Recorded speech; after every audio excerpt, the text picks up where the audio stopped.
kebahagiaan. Saya mau tanya, sudah bahagia belum jadi istri? Ah, masa? Orang pertanyaannya sudah atau belum, jawabannya insya Allah. Saya nggak percaya insya Allah orang Indonesia. Kalau insya Allahnya orang Arab 99%, iya orang Indonesia. Kan, ngalamin kan? Mbak Yu, mampir ya nggonku gitu kan. Insya Allah, datang nggak? Ngaku kan? Pengakuan dosa. Sudah bahagia atau belum? Masa? Saya mau tanya yang aku sudah bahagia. Kalau uang bulanan telat, nesu nggak? Ngambek nggak? Masa? Kalau suami menjengkelkan, kan suami kita tuh kaku kayak kanebo kering ya. Mohon maaf para bapak ya. Tadi pagi saya ngisi di Takwa Binangun juga bapak-bapaknya saya sentilin habis-habisan. Ibu-ibunya saya menangin banyak. Sekarang saya pengen fokus di perempuan. Bagaimana menjadi seorang muslimah yang dirindukan surganya Allah Subhanahu wa taala. Bagaimana menjadi seorang istri yang bisa berkhidmat sepenuh hati. Sudah belum? Belum. Bilang belum. Karena saya bakalan nanya lagi. Karena apa? Kalau ngaku sudah, ya. Kalau betul-betul sudah, pasti nggak akan baper, nggak mudah kecewa, nggak mudah sakit hati. Itu cirinya. Kalau sudah bahagia. Karena apa? Hikmatnya dia bukan untuk suami. Hikmatnya dia kepada suami tapi untuk Allah. Saya ulangi. Orang-orang, para wanita, para istri yang bahagia, dia melakukan semuanya itu kepada suami tapi untuk Allah. Sehingga apa? Dia bahagia, Bunda. Ciri bahagia, salah satunya, saya mohon izin berdiri. Alhamdulillah, dapat spidolnya gede. Apa sih kriteria bahagia berdasarkan Al-Quran? Ada yang pernah tahu, Bunda? Itu secara umum ya, Ustazah. Saya buat spesifik dulu. Itu Quran surat ke-10 ayat 62. Ya, nanti arahnya ke situ. Yang pertama, tentang bahagia. Bahagia di dalam Al-Quran, saya mengambil dua spesifikasi detailnya. Yang pertama, Quran surat ke-23 ayat ke-1. Yang kedua, Quran surat kedua ayat 189. Surat ke-23, surat Al-Mu'minun, ayat ke-1. Apa yang disampaikan oleh Allah? Qad aflahal mu'minun. Apa kata Allah? Orang beriman pasti bahagia. Itu kata Allah. Maka kriteria pertama adalah iman. Yang kedua, ini bagian potongan akhir dari ayat ke-189 dari suratul Baqarah. Apa kata Allah Subhanahu wa taala? Wattaqullah la'allakum tuflihun. Bertakwalah kalian kepada Allah, kalian pasti akan bahagia. Maka standar kedua adalah takwa. Dua saja, Bunda. Nah, nanti dua hal ini kalau dibuat spesifiknya, itu baru lari ke Quran surat ke-10, surat Yunus ayat 62. La khaufun alaihim walahum yahzanun. Mereka yang nggak pernah bersedih dengan sesuatu yang sudah lewat, Bunda. Dia dijulitin orang, disakitin orang, dikecewain orang. Siapa orangnya? Suami sendiri, nggak usah jauh-jauh. Jihadnya seorang istri kan di situ. Iya kan? Jihadnya seorang istri itu di situ, Bunda.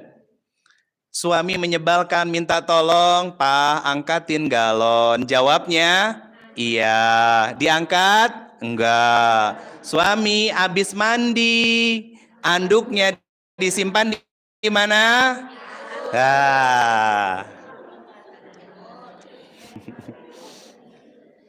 Itu kan jadi ujian ya buat kita ya. Hal yang menyebalkan, Bunda. Saya mau keluarkan beberapa dalil lagi. Saya ambil di sini ya. Pertama, Quran surat kedua ayat 214. Yang kedua, Quran surat ketiga ayat 142.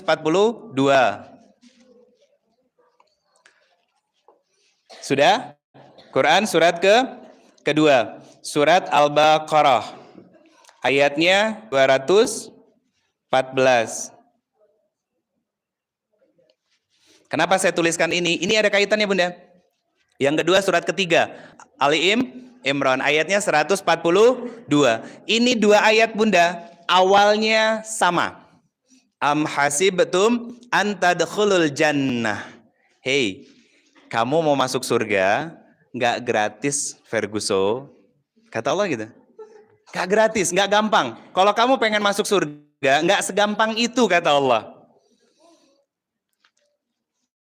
Kenapa menggunakan kata surga? Surga itu identik dengan bahagia Bunda. Puncak kebahagiaan itu adalah surga.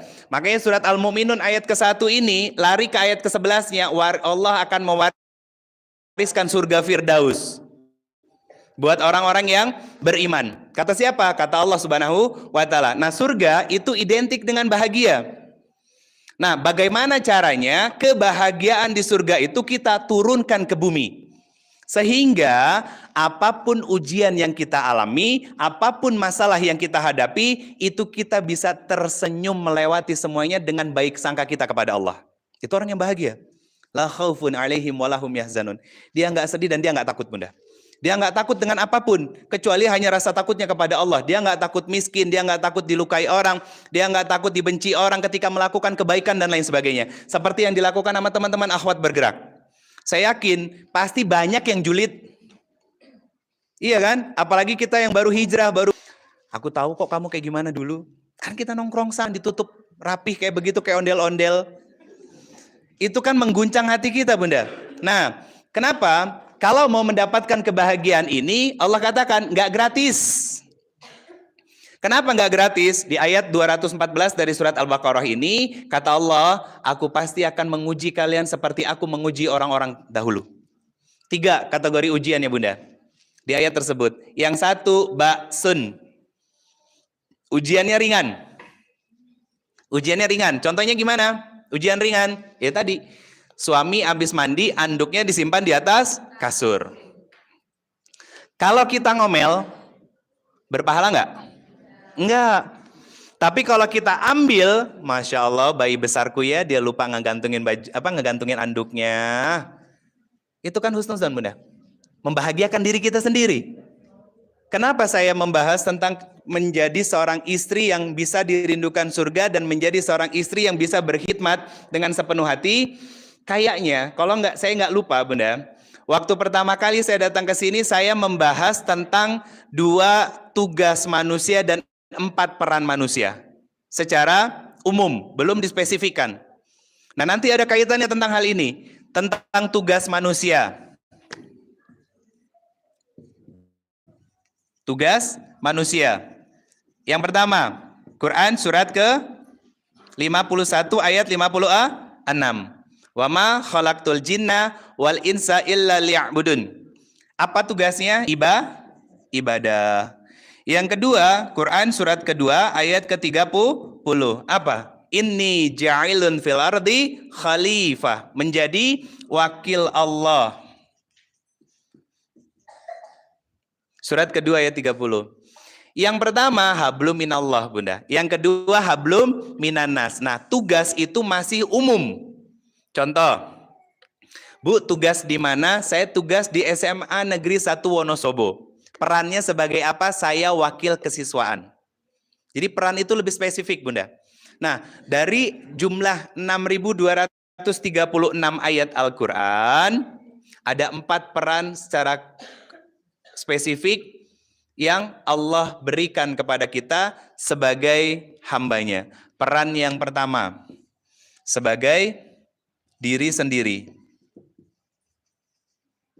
Peran yang kedua, sebagai seorang suami dan juga istri. Yang ketiga, peran sebagai seorang ayah dan ibu. Keempat, peran sebagai makhluk sosial. Makhluk sosial itu artinya bermuamalah, berbisnis, silaturahmi, dan lain sebagainya Bunda. Ini diklasifikasikan menjadi 4 peran. 1 peran sebagai diri sendiri, kedua peran sebagai seorang suami dan istri, ketiga peran sebagai seorang ayah dan ibu, keempat peran sebagai makhluk sosial. Saya akan katakan, ini semuanya berurutan Bunda. 1, 2, 3, 4. Cuman kebanyakan yang namanya kelas parenting itu ibu, bapak, sama anak. Nggak salah, tapi kurang sempurna. Kenapa? Harus diperbaiki dulu hubungan suami istrinya, visinya sama dalam memandang pernikahan, maka nanti mendidik anaknya bisa jadi soleh dan solehah. Nah sekarang, bagaimana menjadi seorang istri dan suami yang bisa match, visinya sama, cara pandangnya sama, frekuensinya sama, maka harus selesai dulu dengan diri kita sendirinya, Bunda. Sebagai siapa? Sebagai seorang muslimah. Muslimah yang seperti apa? Muslimah yang bahagia. Berarti dia punya iman, dia punya ketakwaan kepada Allah. Dan dia menjaga apa-apa yang menjadi haknya Allah dalam dirinya, Bunda. Sehingga apa? Nanti lahir sifat-sifat superlatif. Apa? Sabar. Sabar memandang kehidupan. Sabar ketika datang ujian lewat suami, anak, diajarin belajar, susah, gampang. Akhirnya apa? Kita melihat itu sebagai ujian dari Allah. Suami, ya kan? Dia yang salah, dia yang marah. Betul? Betul, sabar. Ujian dari Allah, Bunda. Karena sudah selesai untuk diri sendirinya. Dia akan mendampingi suaminya dalam kondisi jatuh dan bangkitnya dia, Bunda. Contoh real siapa? Sayyidatina Khadijah, Bunda. Gak usah jauh-jauh. Itu contoh hidup tentang bagaimana menjadi seorang istri yang hadir untuk mendampingi suaminya dengan penuh ketenangan. Dengan penuh kematangan. Kematangan apa? Jiwanya, Bunda. Jadi Khadijah itu sudah mempersiapkan diri. Karena Khadijah mendapatkan kabar bahwa akan ada nabi dari bangsa Arab yang menjadi nabi penutup dari semua nabi. Dan bahkan itu menjadi mimpi bagi seorang Khadijah untuk bisa mendampinginya, Bunda. Ini kan sesuatu yang memang harus kita pelajari. Kenapa? Kita harus mempersiapkan diri, Bunda. Kapan? Sejak kita berakad. Untuk apa? Bukan untuk hidup nyaman, tapi untuk mempersiapkan diri saat ujian ketidaknyamanan itu hadir. Kapan kita gagal biasanya? Saat nyaman atau saat nggak nyaman? Nggak nyaman. Saya sama istri, Bunda, hampir setiap hari dapat WhatsApp ataupun DM di Instagram hampir setiap hari. Apa? Curhat dari seorang perempuan. Apa curhatannya? Yang terakhir yang belum lama ini, dia mengeluhkan tentang suaminya. Apa yang harus saya lakukan, Umi? Suami saya kok nggak mau diurus, nggak mau diingatkan. Nggak mau diingatkan. Kemudian dia kasar dan melakukan aktivitas buruk yang lainnya. Dikasih masukan sama istri saya. Saya bilang, apa perkataan saya? Hubungan kita dengan pasangan kita itu renggang, itu isyarat dari Allah bahwa hubungan kita sebagai seorang hamba dengan Allah pun sedang renggang. Bukan oh. Mukanya serius ya. Saya ulangi ya. Hubungan kita dengan suami kita renggang, itu isyarat dari Allah bahwa hubungan kita dengan Allah pun sedang renggang. Tapi Ustadz, saya menutup aurat, saya duduk di majelis ilmu, suami saya ke masjid juga. Nah, saya akan katakan, itu baru sebatas ibadah, ritualitas saja yang dikerjakan. Belum sampai pada tahapan atau makom ibadah yang berkualitas, Bunda. Karena saya katakan, demi Allah, setiap amal soleh yang Allah syariatkan di dalam Al-Quran, ada indikatornya, diterima atau tidaknya. Saya ambil dua saja. Contoh, yang pertama, Quran surat kedua ayat 183, ayat tentang puasa Ramadan. Apa kata Allah? Ya ayyuhallazina amanu kutiba alaikumusiyam. Orang yang beriman diwajibkan buat kalian puasa. Apa indikator diterima dari puasanya seseorang tersebut? Lihat akhir ayatnya. La'alakum tattaqun. Dia menjadi hamba-hamba yang bertakwa. Nah, cek diri kita, Bunda. Lagi puasa Ramadan masih hobi ngomongin orang? Enggak. Belum naik kelas, belum bertakwa, belum seperti apa yang Allah inginkan. Makanya ujiannya remedial lagi, Bunda. Sama lagi, sama lagi. Ustadz, kenapa setiap tahun suami saya selalu saja bermasalah? Karena kita juga hubungannya sama Allah bermasalah. Sederhana kan jawabannya? Karena apa? Kita hidup itu mencerminkan kualitas kedekatan kita dengan Allah, Bunda. Hidup kita itu mencerminkan kualitas kedekatan kita dengan Allah. Makin dekat dengan Allah, makin nyaman dia hidup. Makin tenang dia menjalani semua kehidupannya, Bunda. Ujian, dia sabar. Diberi nikmat, dia bersyukur. Makin bersyukur, makin ditambah nikmatnya sama Allah. Sudah seperti itu? Masih PR besar buat kita. Ini nasihat buat saya juga, Bunda.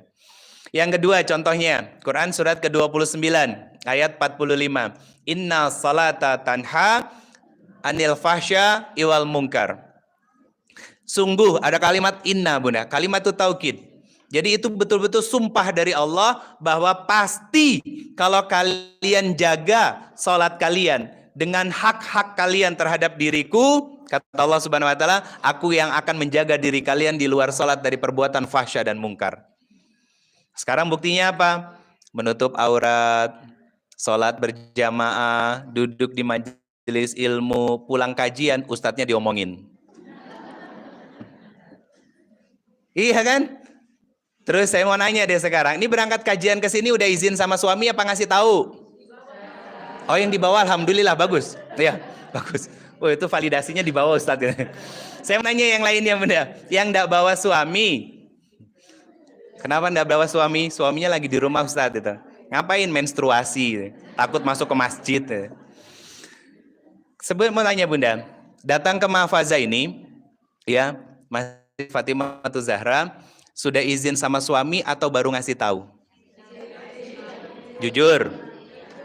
Gimana kalimat izinnya? Pak, ada kajian di Mahfazah yang isinya Ustadz Ridho dari Bandung. Boleh berangkat gitu? Itu ngasih tahu, Bu. Boleh berangkat, jawab suami. Kalau suami lagi jawab nggak boleh, kemerungsung sendiri kan? Iya kan? Iya. Kalau yang namanya izin itu begini, Pak, di Masjid Fatimah Zahra, nya nggak berkah. Karena yang namanya berkahnya nggak berkah. Karena yang namanya berkah itu kan ziyadah. Orang tersebut itu benar dan kita membicarakannya disebut ghibah. Yang kedua, kalau keburukan yang dibicarakan itu tidak benar, maka jadilah fitnah. Saya mau tanya, dua-duanya berdosa atau berpahala? Kenapa dilakonin?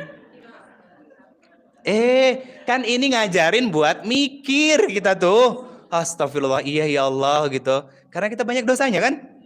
Iya, nggak bisa ngerem lidah kita dosanya kan? Iya, nggak bisa ngerem lidah kita itu. Bahkan Nabi mengatakan, man kana yu'minu billahi wal yaumil akhir falyakul khairan aw liyasmut. Kata Nabi, orang-orang yang beriman, ya, orang-orang yang beriman berarti dia yang sholat, dia yang menutup aurat, dia yang duduk di majelis ilmu, ya kan? Dia yang rutin tilawah Quran sehari 1 juz, yang dia belajar Quran dan lain sebagainya. Kata Allah Subhanahu wa taala adalah orang-orang yang percaya dan yakin akan adanya hari kiamat. Kenapa? Karena hari kiamat nanti akan ada yaumil hisab. Maka karena dia sadar akan ada hisab dari semua yang dia lakukan dan dia ucapkan, dia hanya akan memilih satu di antara dua, bicara yang baik atau diam. Itu PR-nya, Bunda. Iya kan? Kadang juga kalau lagi ada masalah sama suami, padahal kita yang salah, kita sendiri yang ngambek. Coba. Aku, ya enggak? Sudah bahagia? Jauh, Bunda. Masih jauh. Ini belum saya bahas satu-satu loh. Ini baru bikin kerangkanya doang. Baru bikin kerangkanya doang, Bunda. Untuk apa? Untuk jalan menuju kebahagiaan. Dan ini saya buat versi mini. Karena apa? Tadi saya menyebut dua kalimat. 1, menjadi istri sepenuh hati. 2, menjadi istri yang dirindukan surga. Ini 2 tema yang beda kalau saya bahas di Bandung. Khusus di Wonosobo karena belum tentu ketemu setiap bulan, setahun sekali juga belum, ya kan? Saya jadikan 1 agar apa? Kita menjadi seorang muslimah bahagia yang saat berkhidmat kepada suami sepenuh hati, Bunda. Mau menyebalkan seperti apapun suami kita, kita akan tetap sami'na wa ata'na. Ustadz susah, iya. Balasannya surga. Dan saya akan mengatakan bahwa suaminya panjenengan kan bukan Fir'aun. Betul nggak? Betul nggak Bunda? Masa kalah kita untuk belajar menjadi seorang muslimah? Kenapa ada kisah di Quran surat ke-66 ayat ke-11? Kisah tentang apa? Sayyidatina Asiyah binti Muzahim yang bersuamikan Fir'aun laknatullah alaih. Kenapa saya bilang istrinya Bunda semuanya bukan Fir'aun? Kan suami nggak pernah bunuh orang kan? Pernah nggak? Orang masuk kamar mandi ada kecoa aja kita dipanggil. Kenapa? Papa takut? Enggak, segen doang mah. Itu kecoa loh. Suami kita itu enggak seperti Fir'aun. Kalau sesekali sombong wajar lah ya. Tapi enggak pernah bunuh orang kecuali membunuh perasaan kita. Aku. Iya kan? Membunuh perasaan kita sebagai seorang istri. Dengan apa? Dengan sikap kerasnya, cueknya, kakunya.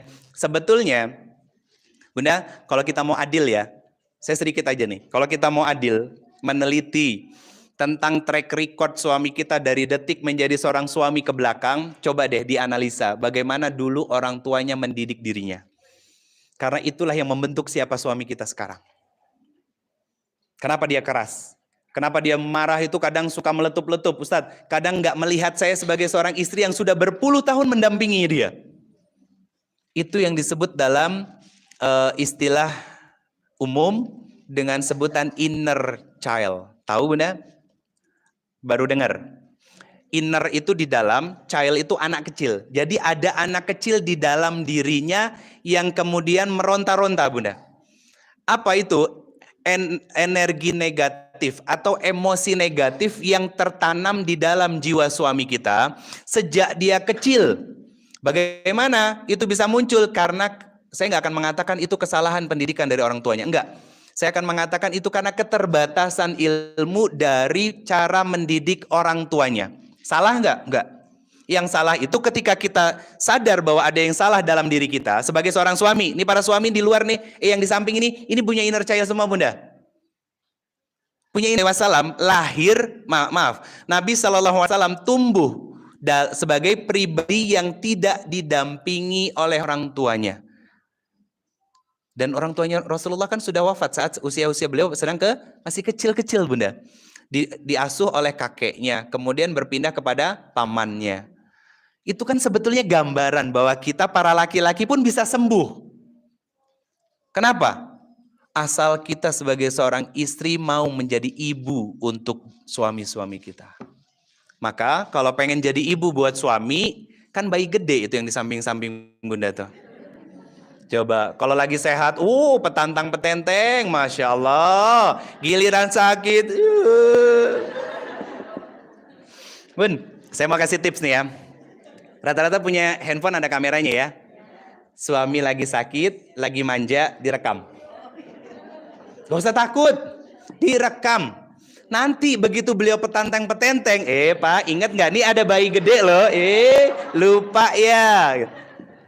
Itu buat hiburan dalam rumah tangga Bunda. Rumah tangga tuh nggak sekaku itu loh. Saya bawa istri sekarang. Yang 12 tahun sudah mendampingi saya dalam jatuh bangun kehidupan saya. Sayang, sini sayang. Oh nggak usah. Nggak usah. Itu bukan karena lagi di depan jamaah. Enggak, saya manggil istri saya itu 3 tingkatannya Bunda. 1 manggil soleha. 2 manggil sayang. Ini 2 ini kalau dipanggil nggak nengok. Bun. Kenapa 2 hal ini saya awali dulu? Ini buat tips buat para suami. Kalau lagi marah nih ya. Bu. Emosinya keluar semua. Ya. Mah. Keluar semua emosinya. Tapi kalau soleha. Susah. Coba. Ini tips buat suami biar nggak gampang marah. Betul ya Ustazah ya? Panggil sayang, nggak enak sambil marah tuh. Apa hikmahnya? Kata-kata yang baik itu ternyata menjadi energi yang baik buat diri kita. Betul kan? Coba kalau panggil bun, mah, umi, keluar semua emosinya. Sampai hidungnya megap-megap itu. Tapi kalau pakai panggilan solihah, demi Allah, itu ketekan emosinya. Sehingga apa? Malu dengan sebutan yang kita panggil untuk pasangan kita yang merupakan doa kebaikan dari hati kita buat istri kita. Malu. Gitu ya, sayang ya? Iya. Saya alhamdulillah sudah 12 tahun, Bunda. Saya belajar banyak tentang arti kebahagiaan itu dari dia. Dari istri saya. Dan Allah memberikan banyak kemudahan buat saya dalam berdakwah pun doanya. Saya katakan apa? Dialah yang sudah dengan doa, air mata, Ustazah, dengan ketulusannya, dengan kasih sayangnya mendampingi saya selama ini, Bunda.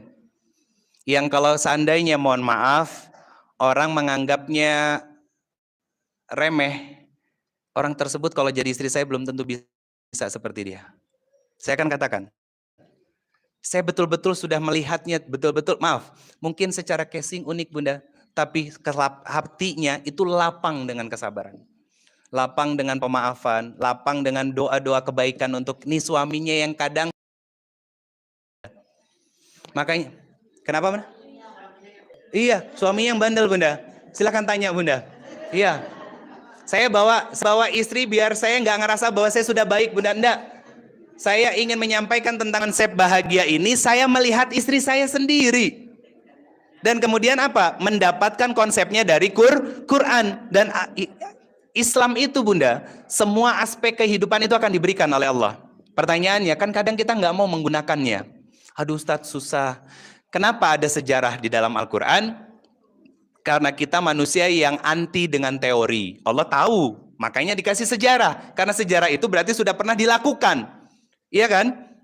Sejarah itu sesuatu yang sudah pernah terjadi, artinya bisa untuk kita lakukan dalam kehidupan sehari-hari kita. Cuman terkadang kita lebih mendominasikan perasaan kita terhadap diri kita daripada keimanan kita, Bunda.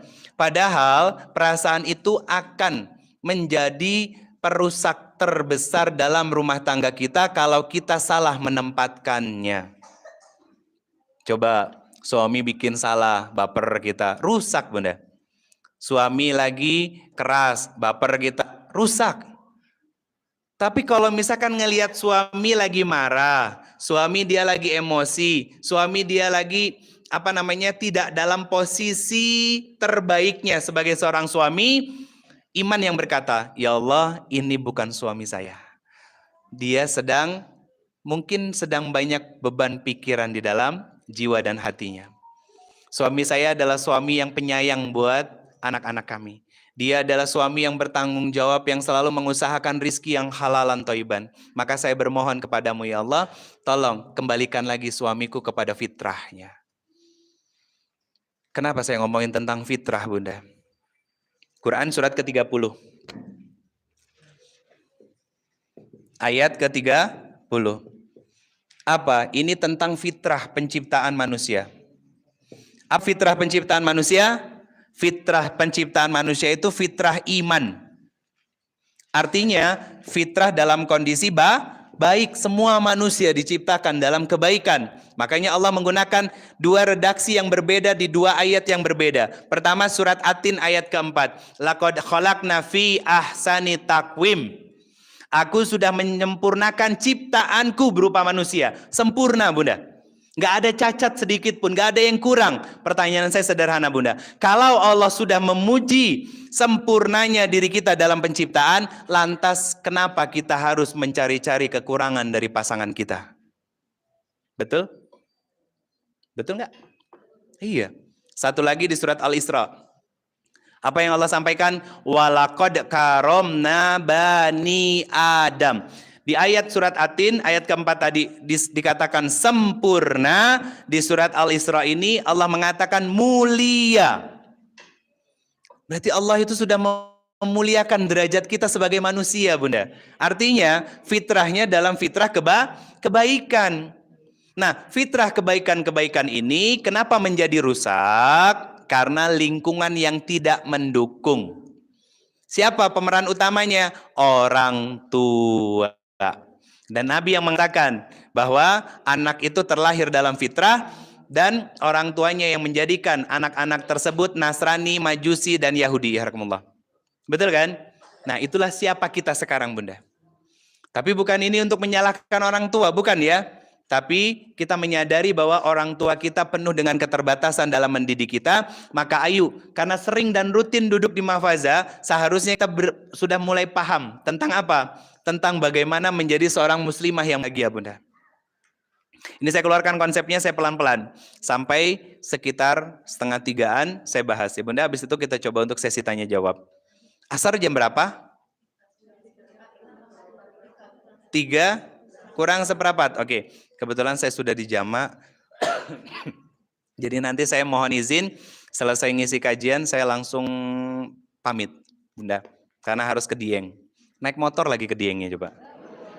Dijemput lah, orang ngisi kajiannya habis asar di Dieng, Bunda. Coba, Masya Allah ya. Alhamdulillah ala kulli hal, Allah kasih kesempatan saya untuk berkhidmat di sini. Semoga ini bisa jadi kebaikan, Bunda. Saya bahas pelan-pelan, Bunda. Kita bisa menjadi istri yang melahirkan banyak kebaikan di dalam rumah tangga kita. Allah mengatakan di 2 ayat ini bahwa kita pasti akan diuji oleh Allah Subhanahu wa taala. Maka ada rumusnya juga, Bunda. Apa rumusnya? Di Quran surat ketiga ayat 142 ini. Allah menggunakan kata jahada atau jihad. Kalimat jihad ini saya klasifikasikan, saya turunkan menjadi 3, Bunda. 1, ijtihad. Yang kedua, jihad itu sendiri. Yang ketiga, mujahadah. Nanti saya bahas satu-satu. Agar kita bisa menjadi seorang wanita muslimah yang bahagia, Bunda. Ada kalimat jihad. Artinya kesungguhan hati kita untuk apa? Memperbaiki diri, belajar, mengoptimalkan potensi diri kita, semakin taat kepada Allah dan Rasulnya dan lain sebagainya, Bunda. Yang pertama, kalimat ijtihad. Apa artinya ijtihad? Mengetahui apa yang menjadi tujuan dalam penciptaan kita, Bunda. Untuk apa Allah menciptakan kita? Beribadah. Maka yang Allah pingin dari kalimat ijtihad ini itu adalah kita sadar bahwa hidup kita itu sebentar, Bunda. Hidup kita nggak lama. Hidup kita adalah cara Allah untuk memberikan kesempatan kepada kita. Ngapain? Mempersiapkan bekal menuju kematian. Jadi, Bunda, pesan saya adalah begini. Kalau mau melakukan apapun kebaikan di dalam rumah tangga, jangan cari muka, jangan cari pujian, jangan cari nama. Saya katakan demi Allah, capek, lelah, dan pasti akan kecewa. Coba aja, Bunda kan sering masak di rumah ya? Ya, sering dipuji nggak sama suami? Pelitnya minta ampun. Makanya saya nggak suka sama laki-laki, Bunda. Istri saya perempuan.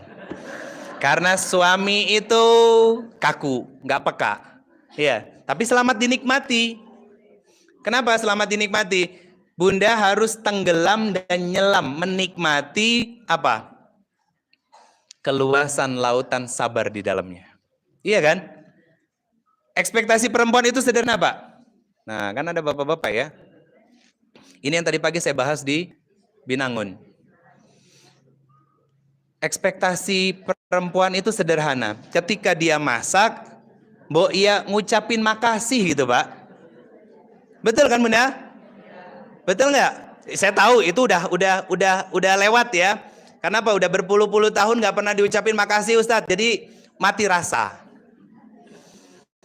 Saya akan katakan kepada para suami bahwa ucapan terima kasih dari panjenengan, walaupun hanya sekedar bilang, "Ma, makanannya enak."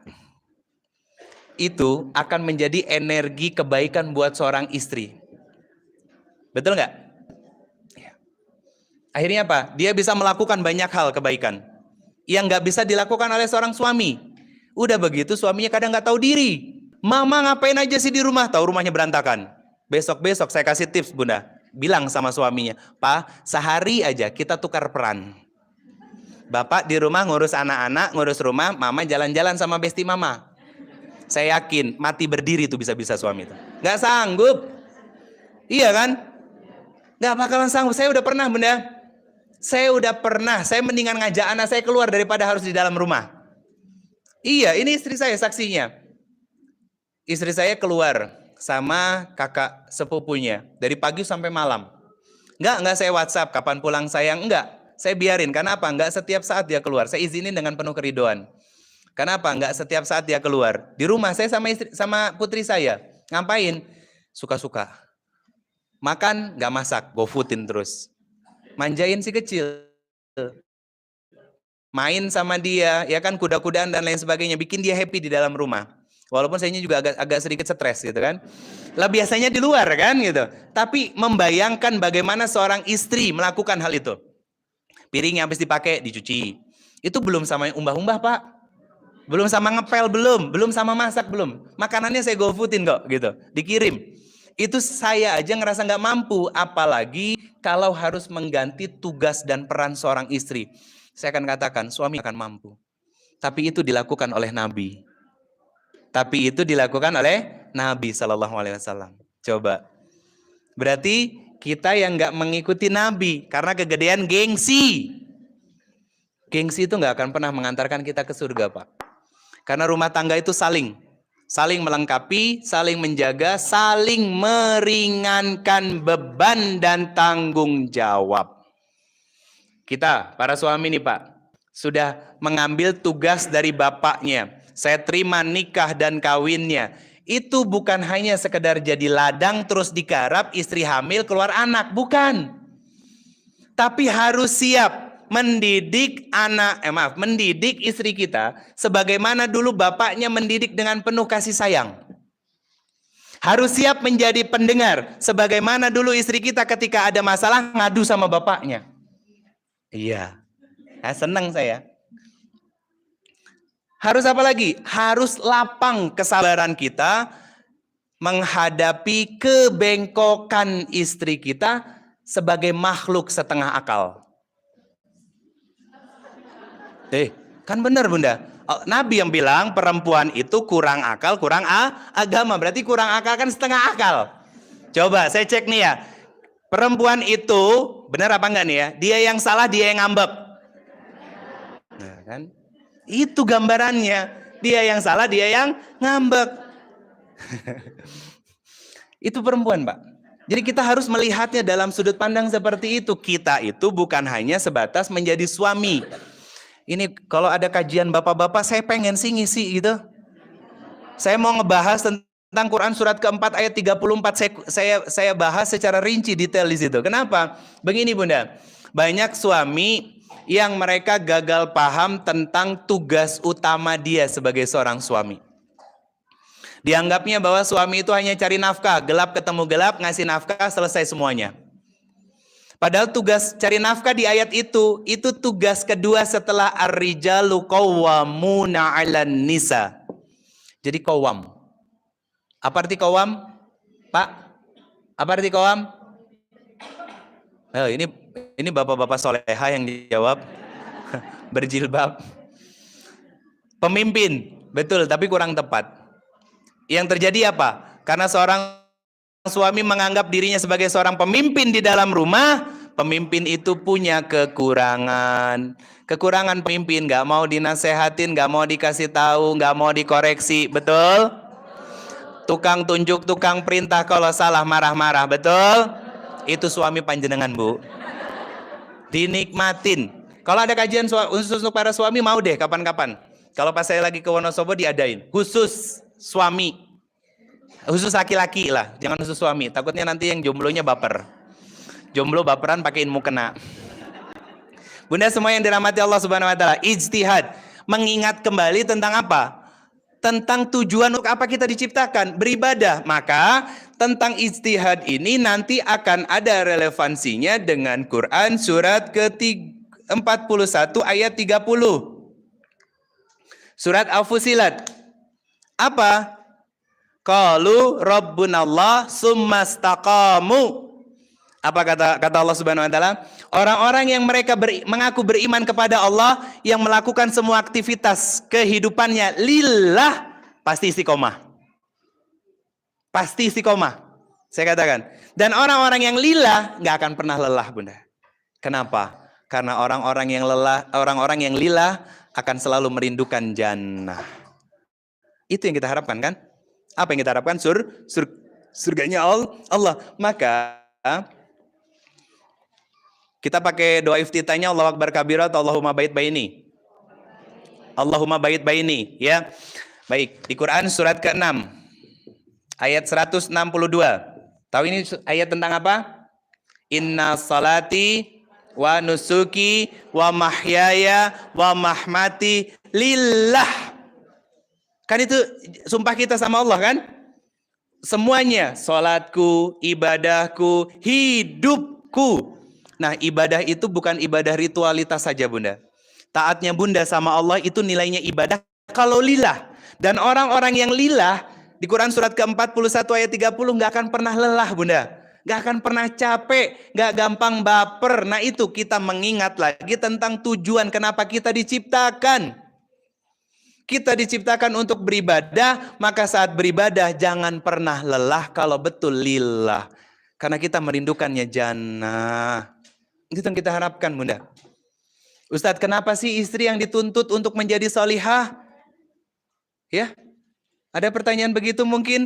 Ustadz, kenapa istri yang selalu dituntut untuk menjadi wanita yang solihah? Saya akan katakan bahwa karena nggak ada pilihan lain bagi kita sebagai seorang wanita untuk mendapatkan surganya Allah kecuali menjadi solihah. Kan Nabi yang mengatakan 4 kriteria seorang wanita bebas masuk ke dalam surganya Allah lewat pintu manapun yang dia sukai. Betul? 1, taat kepada suami. 2, salat 5 waktu. 3, puasa di bulan Ramadan. 4, menjaga kehormatan diri, kemuliaan suami, nama baik suami dan lain sebagainya. Berarti kan itu ikhtiar sederhana yang Allah berikan kepada kita. Gak perlu sholat qobliyah ba'diyah, gak perlu sholat duha, gak perlu sholat tahajud, Bunda. Jaga 5 waktunya sesuai dengan rukun dan syaratnya, sesuai dengan hak-haknya Allah yang ada di dalamnya, maka Allah akan menjaga kita dari berbagai macam kemaksiatan. Sesederhana itu, Bunda. Sebetulnya secara teorinya begitu. Kenapa sekarang jadi agak susah? Bukan kita nggak mau, tapi kita yang nggak mau. Betul? Iya. Kan kita sebenarnya udah tahu tentang tugas kita ibadah. Dari SD sudah tahu. Ini untuk apa? Saya keluarkan konsep tambahannya Quran surat 41 ayat 30 dan Quran surat ke-6 ayat 162 untuk menyempurnakan kesadaran kita bukan hanya sekedar beribadah tapi ibadah yang betul-betul lillah. Dan Allah memberikan gambarannya orang-orang yang lillah mereka nggak akan pernah lelah dalam hidupnya sekalipun ujian itu datang bertubi-tubi dalam kehidupannya. Kenapa? Karena husnuzonnya, baik sangkanya selalu digantungkan kepada Allah, ekspektasinya, harapannya hanya diberikan kepada Allah, tidak kepada manusia. Akan capek, Bunda. Bunda taat sama suami nggak akan lelah. Kenapa? Karena semuanya untuk Allah. Siap? Siap? Siap? Ini cara pandang. Yang kedua, jihad. Apa jihad? Proses aktualisasi secara fisiknya. Proses aktualisasi secara fisik. Contohnya, Bunda banyakin belajar, ya. Banyakin belajar, ada banyak guru-guru yang sangat luar biasa di Wonosobo ini, banyak belajar sama beliau-beliau tentang bagaimana menjadi seorang muslimah itu seharusnya. Sehingga niat kita ketika melakukan kebaikan itu nggak belok-belok, gitu, nggak belok-belok. Betul-betul tertujunya hanya kepada Allah dan untuk Allah. Saya katakan sekali lagi, kalau Bunda merasa bahwa apa yang dilakukan oleh Bunda ini untuk suami, maka siap-siap untuk kecewa. Tapi kalau semua yang dilakukan oleh kita kepada suami adalah untuk Allah, karena Allah dan hanya oleh Allah saja, maka yakinlah hati kita akan dipenuhi dengan kebahagiaan, Bunda. Demi Allah akan didapati kebahagiaan dalam hati kita. Kalau sudah bahagia, demi Allah saya katakan waras mendidik anak-anak, waras menjadi seorang istri, waras melayani suami dan lain sebagainya, Bunda.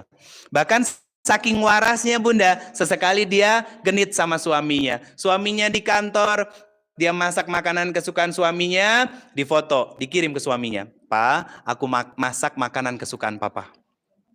Cepat pulang ya, ditunggu di rumah. Ada emoticon kecupnya. Ini lagi diajarin. Iya, nggak usah malu-malu Bunda, kan itu sama suami sendiri halal, yang nggak boleh suami orang. Itu bahaya Bunda. Hati-hati sama buaya rambutnya hitam. Buaya di air aja sudah bahaya, apalagi buaya di darat. Nah, para suami juga hati-hati. Sama apa? Sama kunti syar'i. Gentayangannya di majelis-majelis ilmu. Gayanya apa? Assalamualaikum mas gitu. Lain waktu aja dibahasnya ya gitu. Ini saya pengen menghadirkan kebahagiaan dulu Bunda ya. Contoh begini, lanjut Bunda ya. Suami pulang ke rumah, tawarin sama suami, Pak, mau bersih-bersih dulu atau langsung makan? Rata-rata suami pengen bersih-bersih dulu Bunda. Dia masuk kamar mandi, dia cuci muka, dia mandi dan lain sebagainya. Masuk dia ke dalam kamar, ikutin di belakang. Iya, dia masuk ke dalam kamar, ikutin di belakang. Ngapain? Masuk ke dalam kamar. Begitu sudah di dalam kamar, tanya sama suami, Papa mau makan masakan Mama atau makan Mama dulu? Ini diajarin. Biar selalu hangat api cinta di dalam rumah tangga loh. Kan Wonosobo kan sejuk ya Bunda ya. Enak itu. Berani nggak genit begitu sama suami? Harus berani. Terus tiba-tiba, loh, nanti ngundang Ustadz Faizar selalu datang ke sini diruqyah masal semuanya. Istrinya pada kesurupan gitu. Kesurupan apa? Kesurupan genit dari Ustadz Ridho. Bunda, itu halal. Silakan lakukan. Karena wanita yang salihah itu, dia ke Arab-Araban keluar rumah, ke barat-baratan di dalam rumah. Jangan dibalik. Ada tukang sayur, datang di depan rumah pakai dasternya nyingkrang, pakai jilbabnya syar'i, giliran mau bayar keleknya kemana-mana. Astagfirullah, dosa nggak? Jadi dosa-dosa kecil itu Bunda membuat hati kita keras. Hati yang keras maka sulit akan mendapatkan banyak kebaikan dari Allah, termasuk jauh dari kebahagiaan, jauh dari hidayah, jauh dari rahmat Allah, jauh dari taufiknya Allah Subhanahu wa Ta'ala. Ayo kita perbaiki dari hal-hal apa tujuan kita diciptakan, kemudian bersungguh-sungguh dalam berikhtiar, termasuk menjaga apa yang menjadi hak-hak Allah terhadap diri kita. Apa? Tutup aurat ketika berhadapan dengan orang yang bukan mahram kita. Ya, karena apa? Yang menanggung dosa kita bukan hanya diri kita sendiri, tapi ada suami, ada ayah, ada saudara laki-laki, dan juga anak laki-laki kita. Kasihan nggak sama mereka? Sayang nggak sama mereka? Mereka akan ditanya nanti. Kamu punya putri, ya? Putri kamu ajarkan nggak bagaimana menutup aurat? Kamu punya istri, kamu pernah didik nggak istrimu untuk menutup aurat? Mereka akan ditanya nanti Bunda. Kan kasihan. Kalau kita sayang sama mereka, ayo kita perbaiki lewat jihad yang sesungguhnya. Termasuk ikhtiar kita dalam ketaatan kepada suami kita. Apapun kondisinya, saya akan katakan begini. Jihadnya seorang istri adalah dia mampu selalu tersenyum kepada suami dalam kondisi dan keadaan apapun. Saya ulangi. Jihadnya seorang istri adalah mampu selalu tersenyum kepada suami apapun kondisi dan keadaannya. Susah ya? Surga Bunda. Iya. Kalau suami lagi anteng, bahagia gitu kan, bikin kita senang, lahirkan husnuzon di dalam hati kita kepada Allah. Ya Allah, ternyata surga itu dekat. Kalau suami lagi menyebalkan buat kita, lahirkan baik sangka di dalam hati kita. Ya Allah, ternyata jalan menuju surga itu tidaklah mudah. Betul kan? Itu baik sangka Bunda. Itu bagian dari ikhtiar jihadnya kita. Yang terakhir Bunda, tentang mujahadah. Apa mujahadah? Proses kita melawan sisi emosional kita. Baper, sensi, ya kan? Butuh apresiasi, ya kan? Gampang menyerah dan lain sebagainya. Dilawan.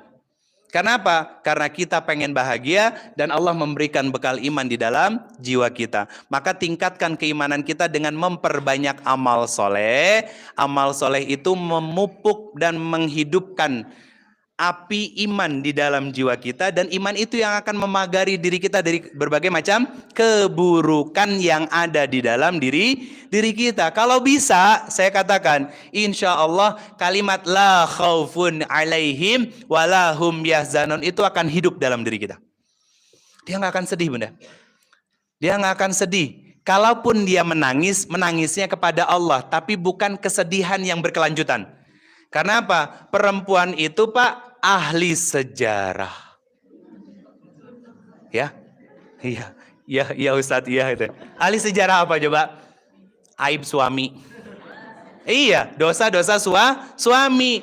Giliran suruh ngapal sejarah Islam, nggak bakalan mau dia. Dan tolong itu direm, Bunda. Kenapa? Iman dan perasaan itu tempatnya berbeda. Fa'alhamaha fujuraha wa taqa. Kalau jalan fujur itu cenderung perasaannya dilawan, ditekan, bukan dihilangkan. Mustahil. Karena apa? Itu fitrah perempuan. Ditekan. Jadi yang maksimal itu tumbuh itu imannya, yaitu jalan ketakwaan kepada Allah. Jadi dibisikkan oleh malaikat-malaikat Allah tentang apa? Jangan. Kamu harus kuat. Kamu pasti bisa. Allah aja percaya sama kamu. Masa kamu nggak percaya sama dirimu sendiri? Maka ini semoga bisa menjadi kebaikan untuk kita semuanya. Mohon maaf lahir dan batin, Bunda, waktunya sangat terbatas. Jazakumullah khairan kasir.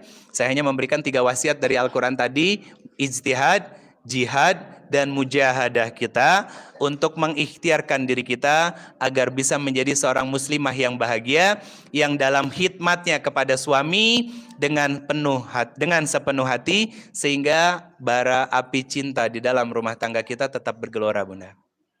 Saya tahu nggak mudah. Saya tahu nggak mudah, Bunda. Dan saya ngelihat itu juga dari diri istri saya. Saya bersyukur didampingi dia. Dan dia pasti bersabar dengan segala kekurangan saya. Jadi semoga bisa menjadi kebaikan untuk semuanya. Doakan saya bersama dengan istri. Dan saya akan mendoakan Bunda semua senantiasa dalam sakinah. Dan disempurnakan mawadah dan rahmahnya. Insya Allah kita bersaudara di dunia dan bertetangga di surganya Allah Subhanahu wa taala. Jazakumullah khairan kasir. Ustazah Eva, guru-guru semuanya, para ustazah yang tidak bisa saya sebutkan satu persatu, para bunda, pengurus majelis taklim Fatimatul Zahra, dan juga para bunda semuanya yang sudah hadir, teman-teman dari Ahwat Bergerak, Wonosobo, Banjarnegara, dan juga Purwokerto. Semoga ini menjadi sebuah persaksian kebaikan nanti di hadapan Allah, bahwa jihadnya kita, ikhtiar kita untuk mendapatkan cintanya Allah Subhanahu wa taala sudah dilakukan pada hari ini. Kita tutup sama-sama dengan mengucapkan hamdalah, istighfar, dan doa kafaratul majelis. Alhamdulillahirabbil alamin. Astaghfirullahalazim, astaghfirullahalazim, astaghfirullahalazim. Subhanakallahumma wa bihamdika asyhadu alla ilaha illa anta astaghfiruka wa atubu ilaik. Saya mohon maaf lahir dan batin. Mohon maaf lahir dan batin. Allahu a'lam bishawab. Assalamualaikum warahmatullahi wabarakatuh.